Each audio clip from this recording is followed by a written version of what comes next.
स्वागत है आपका। मैं हूं आपके साथ सुमन शाह। इस क्लास में हम लोग नागरिकता के बारे में पढ़ने वाले हैं। नागरिकता यानी किसी देश में रहने वाले वहाँ के विशेष नागरिक, जिन्हें सभी प्रकार के सिविल राइट्स साथ ही पॉलिटिकल राइट्स प्राप्त होते हैं। जैसे हम लोग भारत के नागरिक हैं, तो हम भारत के सभी सिविल और पॉलिटिकल राइट्स का उपयोग कर सकते हैं। तो आज का टॉपिक भारतीय नागरिकता से संबंधित है। हम लोग यहाँ पर भारतीय नागरिकता से संबंधित बातों को जानने वाले हैं। अगर संवैधानिक स्थिति की बात की जाए तो भाग 2 में अनुच्छेद 5 से 11 तक में नागरिकता के बारे में चर्चा की गई है। ये डायरेक्ट आपके लिए महत्वपूर्ण है। आपसे यह पूछा जा सकता है नागरिकता की चर्चा संविधान के किस भाग में मिलती है। तो जैसा आपने पिछली क्लास में भी देखा था, भाग 2 नागरिकता से संबंधित है। साथ ही साथ अनुच्छेद 5 से 11 नागरिकता के बारे में बात करता है। अगली बात करें गृहीत यानी यह कहाँ से लिया गया है, तो भारत में जो नागरिकता का प्रावधान है यह ब्रिटेन के संविधान से लिया गया है। ब्रिटेन के संविधान से हमने एकल नागरिकता को ग्रहण किया है। बात करें एकल नागरिकता की, सिंगल सिटीजनशिप की, तो सिंगल सिटीजनशिप से तात्पर्य है भारत में राज्य और केंद्र दोनों के लिए अलग अलग नागरिकता लेने की जरूरत नहीं है। अगर आप केवल भारत की नागरिकता लेते हैं तो भारत के सभी 28 राज्य में आप किसी भी तरीके से आ जा सकते हैं और वहाँ के भी आप नागरिक हैं। जबकि इसके ठीक विपरीत अमेरिका जैसे देशों में अमेरिका की नागरिकता होने के बावजूद आपको अलग अलग राज्यों की नागरिकता लेनी होती है। तो भारत में आपका ब्रिटेन की तरह एकल नागरिकता की व्यवस्था ली गई है। फिर नागरिकता कानून बनाने का अधिकार संसद को दिया गया है। आपको पता है नागरिकता से संबंधित कोई भी कानून संसद बना सकती है और यह अनुच्छेद 11 में वर्णित है। अनुच्छेद 11 के अनुसार संसद को यह अधिकार है कि वह किसी भी तरीके का कानून नागरिकता को लेकर बना सकता है। और आपको पता है संसद के अंतर्गत 3 अंग आते हैं, लोकसभा, राज्यसभा और प्रेसिडेंट यानी भारत का राष्ट्रपति, तीनों मिलकर संसद का निर्माण करते हैं। तो संसद के पास नागरिकता से संबंधित कानून बनाने की शक्ति है। फिर नागरिकता प्राप्ति के 5 उपाय हैं। 5 प्रकार से आप भारत की नागरिकता कोई भी व्यक्ति पा सकता है। पहला है जन्म से, यानी कोई व्यक्ति अगर जन्म से भारत में जन्म लेता है तो वह भारत का नागरिक है। इसी प्रकार से हम लोग जो जो भारत में ही जन्म ले रहे हैं वो भारत के नागरिक हैं। दूसरा है बाय डायनेस्टी यानी वंश से। हम लोग वंश के आधार पर भी भारत के नागरिक हैं, क्योंकि हमारे माता पिता दादा दादी इन सब भारत के ही नागरिक रहे हैं। ऐसे में भारत में जो व्यक्ति का वंश है, डायनेस्टी है, उसके आने वाले बच्चे भी भारत के नागरिक ही कहलाएंगे। तो बाय बर्थ और बाय डायनेस्टी। तीसरा है बाय रजिस्ट्रेशन यानी पंजीकरण से। पंजीकरण से नागरिकता प्राप्ति का अर्थ है अगर भारतीय मूल के लोग हैं, अगर कहीं भारतीय मूल के लोग यानी वो पूर्व में कभी भी भारत में रहते थे, वैसे व्यक्ति रजिस्ट्रेशन के जरिए, पंजीकरण के जरिए भारत की नागरिकता ले सकते हैं। साथ ही साथ भारतीय नागरिक से अगर कोई व्यक्ति विवाह करता है, कोई विदेशी लोग अगर भारतीय नागरिक से विवाह करता है और 7 वर्ष भारत में रहने पर वह भी भारत का नागरिक रजिस्ट्रेशन के जरिए बन सकता है। यानी हम कह सकते हैं पंजीकरण के जरिए केवल और केवल पीपल्स ऑफ इंडियन ओरिजिन यानी भारतीय मूल के लोग, साथ ही साथ भारत में विवाहित व्यक्ति ही पंजीकरण के जरिए नागरिक बन सकते हैं। लेकिन इसके लिए भारत में 7 वर्ष निवास की शर्त होती है। 7 वर्ष तक उस व्यक्ति को भारत में निवास करना होगा। चौथा है बाई नेचुरलाइजेशन यानी देशीयकरण से। इसके जरिए विदेशी लोग भारत के नागरिक बनते हैं और इसके लिए 12 वर्ष तक भारत में निवास करने की शर्त होती है। ध्यान दीजिएगा, ये दोनों निवास वैलिड होनी चाहिए, यानी वीजा इत्यादि लेकर आपको भारत में आना होगा अगर विदेशी लोग भारत की नागरिकता चाहते हैं। अगर 12 वर्ष में भारत में रहते हैं तो फिर नेचुरलाइजेशन प्रोसेस से वो आवेदन करते हैं, जो हमें भारत की नागरिकता चाहिए, हम आगे भी रहना चाहते हैं, और उन्हें नेचुरलाइजेशन के तहत यानी देशीयकरण के तहत नागरिकता मिल जाती है। इसे प्राकृतिकरण भी कहते हैं, यानी प्राकृतिकरण के जरिए, देशीयकरण का एक अन्य नाम प्राकृतिकरण भी होता है, नेचुरलाइजेशन इसे कहते हैं, प्राकृतिकरण या नेचुरलाइजेशन इसे कहा जाता है। तो इसके तहत भी ये भारत का नागरिक बन सकते हैं। आगे बात करें तो भूमि के अधिग्रहण से, अगर लैंड एक्विजिशन होता है, यानी भारत सरकार, जैसे भारत एक सॉवर्ण कंट्री है, एक संप्रभु देश है, तो यह चाहे तो किसी भी देश को, किसी भी देश पर कब्जा कर सकता है, और अगर ऐसा कब्जा भारत सरकार करती है तो फिर वहाँ के निवासी भी भारत के नागरिक हो जाएंगे, ऐसी प्रावधान भी है। इस प्रकार 5 तरीके से भारत की नागरिकता पाई जा सकती है, by birth, by dynasty, by registration, by naturalisation और बाय लैंड एक्विजिशन। इस तरीके से 5 तरीके से भारत की नागरिकता ली जा सकती है। ठीक इसी प्रकार से नागरिकता का अंत 3 प्रकार से हो सकता है। अगर किसी अन्य देश की नागरिकता ग्रहण कर लेता है कोई व्यक्ति, या फिर वो यहाँ पे नागरिकता का परित्याग कर देता है, या फिर सरकार द्वारा उसे वंचित कर दिया जाता है। जैसे अगर उस पर देशद्रोह इत्यादि का मुकदमा चलता है तो उसके द्वारा सरकार उसे भारतीय नागरिक से वंचित कर सकती है। इस 3 प्रकार से किसी भी व्यक्ति का नागरिकता खत्म हो सकता है। और देखिए, अप्रवासी भारतीय नागरिक, जिसे एनआरआई कहा जाता है, ये एनआरआई की संकल्पना 2005 में लाई गई थी। देखिए, अप्रवासी भारतीय यानी अप्रवासी का अर्थ है भारत में नहीं रहने वाले लोग, भारतीय नागरिक जो भारत में नहीं रहते हैं। ये एनआरआई की संकल्पना 2005 में लाई गई। ध्यान दीजिए, इसका एक पॉपुलर नेम ओसीआई, इसके लिए जो कार्ड प्रदान किया जाता था, इसके लिए जो कार्ड प्रदान किया गया वो ओसीआई था, जिसका मतलब है overseas citizen of Indian card holder, यानी भारतीय मूल के विदेशी लोग। एनआरआई लोगों को कार्ड दिया गया, इनके लिए कार्ड स्कीम लाई गई, इसे नाम दिया गया भारतीय मूल के विदेशी लोग। ठीक है, ओवरसीज यानी विदेशी, विदेशी नागरिक जो भारतीय मूल के है। ठीक है, ओवरसीज सिटीजन ऑफ इंडिया, जो विदेशी भारतीय नागरिक हैं, उन्हें ये बात दिया गया। इसमें क्या कहा गया, अगर कोई भी व्यक्ति पाकिस्तान और बांग्लादेश के अलावा, इसमें क्या कहा गया, कोई भी व्यक्ति जो पाकिस्तान और बांग्लादेश का नहीं होना चाहिए, इसके अलावा कोई भी व्यक्ति अगर है तो वह, अगर भारत के नागरिक रहे हैं, उसके कोई भी वंशज या वह रहा है, तो वह एनआरआई माना जाएगा, उसे कहा जाएगा अप्रवासी भारतीय नागरिक, और उसे कुछ सुविधाएं देने की बात कही गई थी।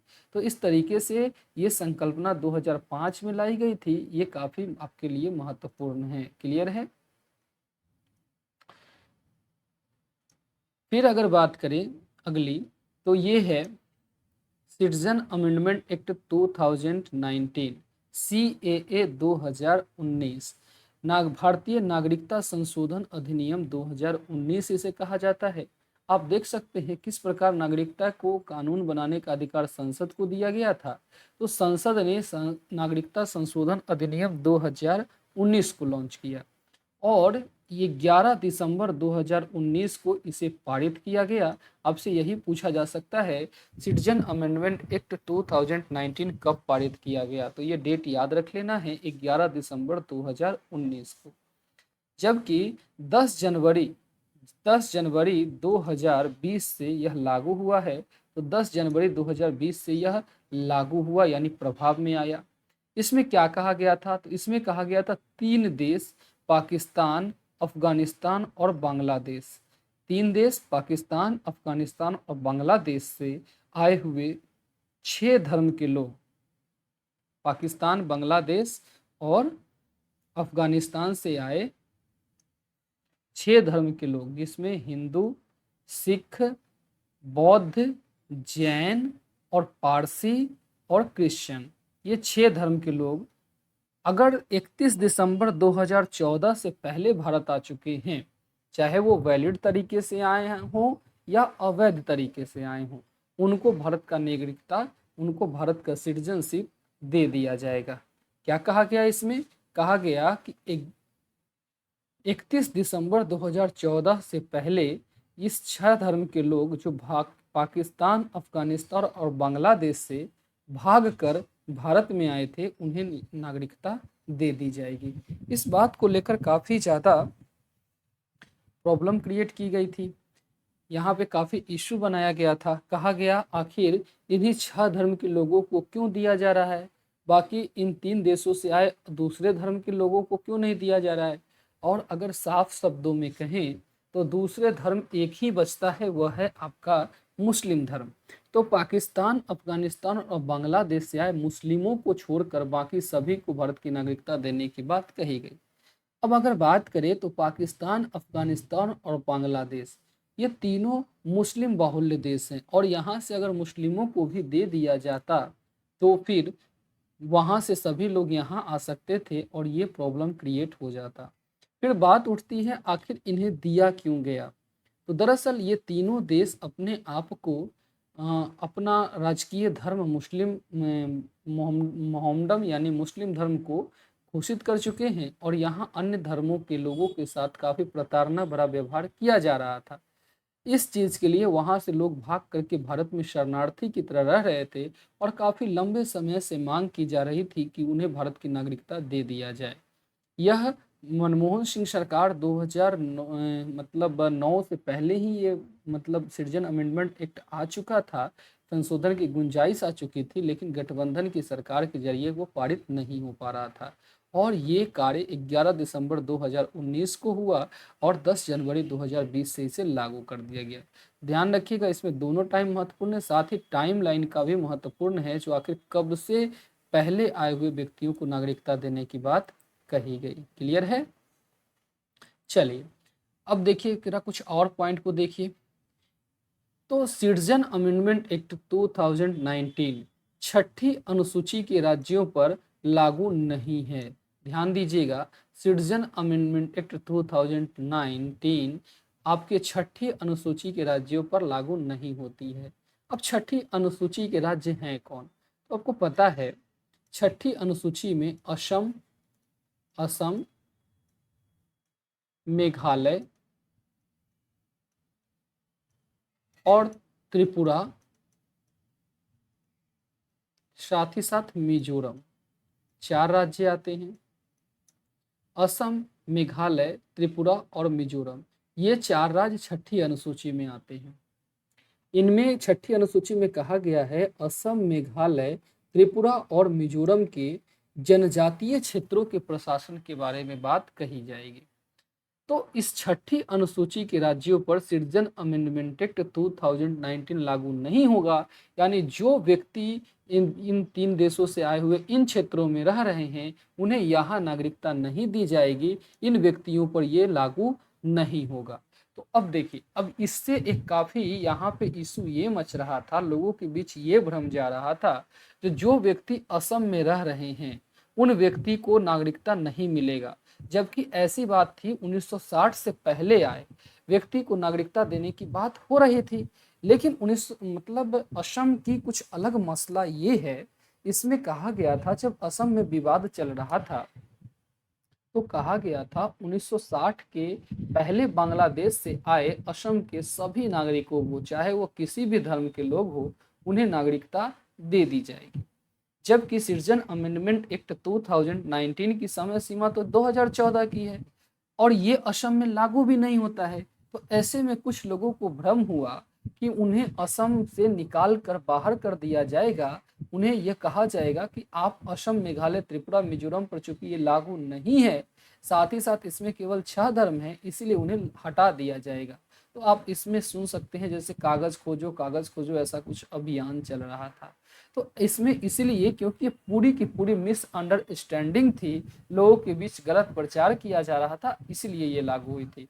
दरअसल सिटीजन अमेंडमेंट एक्ट 2019 छठी अनुसूची के इन 4 राज्यों पर लागू होगा ही नहीं, साथ ही साथ किसी की नागरिकता यहाँ वंचित नहीं की जा रही थी, बल्कि बाहर से आए लोगों को नागरिकता देने की बात कही जा रही थी। आगे अगर बात करें तो नागरिक बनने के लिए इतना इशू मचाया क्यों जाता है, क्यों इतना इशू मनाया जाता है ताकि वो नागरिक बन सके। तो क्योंकि नागरिकों को सभी सिविल और राजनीतिक अधिकार प्राप्त होते हैं। सभी सिविल और राजनीतिक अधिकार का अर्थ है कि उन्हें मूल अधिकार कुछ विशेष रूप से प्राप्त होंगे जो केवल और केवल नागरिकों को मिलता है। जैसे आर्टिकल 15 के तहत, 16 के तहत, 19 के तहत, 29 के तहत और 30 के तहत। इनके अंतर्गत जो मूल अधिकार प्राप्त होता है यह केवल नागरिकों को प्राप्त होता है। आपको बता दें, मूल अधिकार नागरिकों के सबसे महत्वपूर्ण अधिकार है जिसे सरकार भी छीन नहीं सकती है। तो चूंकि कुछ मूल अधिकार केवल नागरिकों को दिया गया है, इसीलिए नागरिक बनने के लिए काफी यहाँ पे लोग ललायित रहते हैं, नागरिक बनना चाहते हैं।